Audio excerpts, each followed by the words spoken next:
Hi everyone, Jana here. I bring in this video a tip for you about brushes. The difference of flow in the brush and opacity and all of that I wanted to explain for you here, okay?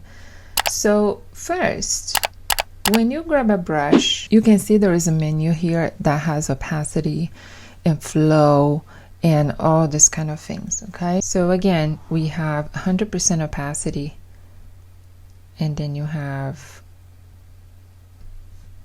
71, and then you have 41. Then you can see the opacity level there. Okay,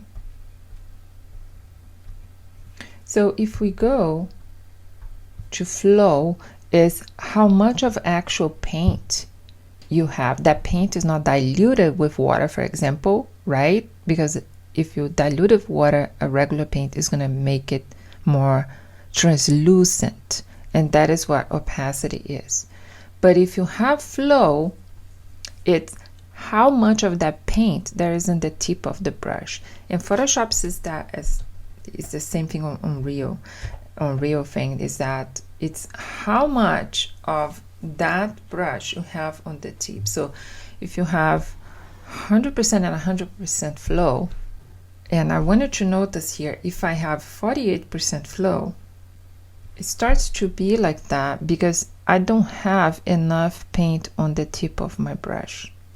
Okay, so if I reduce to 30%, then it's going to be even less on the tip of the brush, which is different than when it's translucent.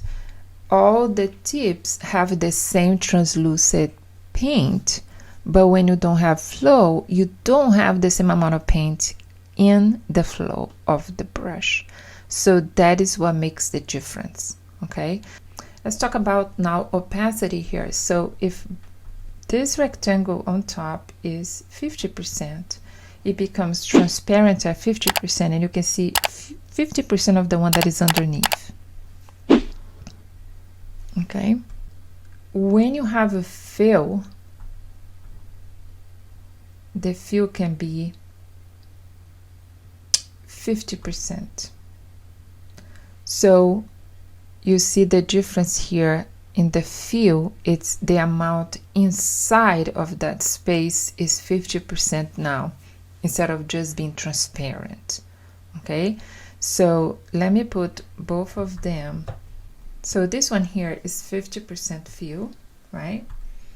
And this one on top is now 50% opacity. With this, it's hard to see because it's just a even paper, even color. But sometimes when we are creating things that have texture, you want a little bit of that feel to be less, but you don't necessarily want them to be transparent. Okay, but sometimes they have the same result.